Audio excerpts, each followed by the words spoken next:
Never, never force anything like this.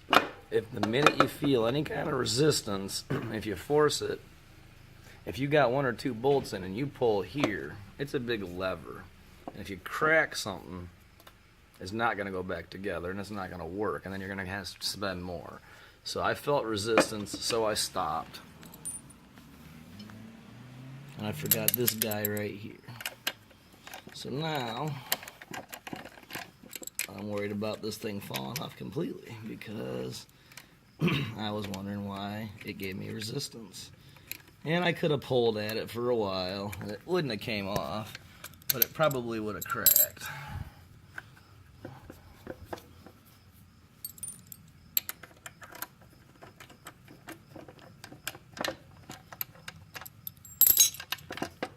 Now, I was trying to pull it off like butter. So, never force anything when you're working on an engine. And I guess even if you're working with people, you can't force something to happen. It was when you force things, it's against the whole learning process. So this is what the inside looks like. Flywheel, not really. That's not what it's really called. I'm going to call it that because that's what they would have called it a long time ago. It's really like whatever. Here's the belt. I put this belt on yesterday, tightened everything up. To get the belt on, I had to squeeze everything here. Put it all back together. Couldn't get the kick back in. The kick goes in here. And what it does is that if the battery doesn't work, you've all seen it when you kick a motorcycle and it starts. This is where the kick pedal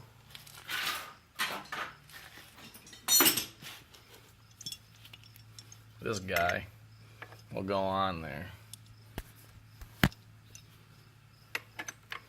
And that's what you see someone stand up and they rev a motorcycle to start it. What that does is that this is a lever again, which is then going to turn these levers against those gears, which then starts this wheel, which kicks over the engine, and if the engine kicks over, it'll start running. But with a good battery and you don't need to kickstart it, you don't need it in. So I wasn't going to put it back in, put it back together, and got it back together and realized that I wasn't even thinking about gear oil. So even though this is a belt and you think it would slip if there was oil in here, that's not true because there's teeth on it and this part is made to slip. So if you turn it on and run it too much without the oil, it'll burn and explode. But on this part, this is called a seal. And the seal, as you can see, is falling apart. So since this seal fell apart, my hypothesis is that when it was running, the oil, or the gear oil that's in here that makes everything nice and lubricated and move easy, slowly drained out because of this. And when all the oil left, it caused this to break because the oil keeps this cool and makes everything move. So all of a sudden I'm driving, I've got no power, it runs fine, I hit the idle, it goes ring, ring, ring, because this is spinning still fine. There's nothing wrong with this and the engine spin, but without this, I'm sorry, opposite, this spins fine, but if this isn't connected, this won't, if you watch, turn the wheel. And look how easy it is with my finger. But then I go over here to move it and it's very hard to move. That's how a transmission works. The power that goes through here to here changes the direction so that it takes less power, and then if this spins really fast, easy, it spins that wheel a little bit slower. So if spinning this that fast moves that wheel that slow, imagine how fast this has to spin to make that go fast. It has to go very fast. And when it spins that fast, there needs to be oil here to take heat away from everything. And if there's not heat being taken, then this is going to get hot and break. When I opened it up, it was broken. These seals are destroyed. You can look at them. That's not holding any oil in. They're dry. So I got to pull all these off. I got to clean all of this. I got to clean all of this.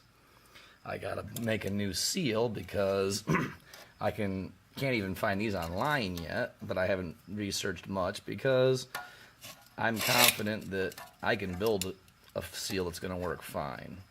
So I got to design cycle it, and I got to figure out a way that once I clean all of that, I can screw this back on, and when I put this back on, it can't be metal on metal because that won't hold the oil in. So I got to make sure that when this goes on there and they get screwed together tight, no matter how tight I make the bolts, they will not keep it from seeping between metal, which is what this used to be for, so that when it gets screwed tight, nothing can come out. This is garbage. So I'm going to clean everything, and I'm going to try to make a seal, and then I'm going to put it back together. And I'll come back after that, and I'll put everything back on, and then we'll fill it with this. And if everything goes right and I use the design cycle correctly, I'll be able to go for a ride. But guess what? I've never done it before, and I could be wrong, and I could not do it correctly, in which case I'm not going to quit or cry or throw away my bike. I'm going to do it again.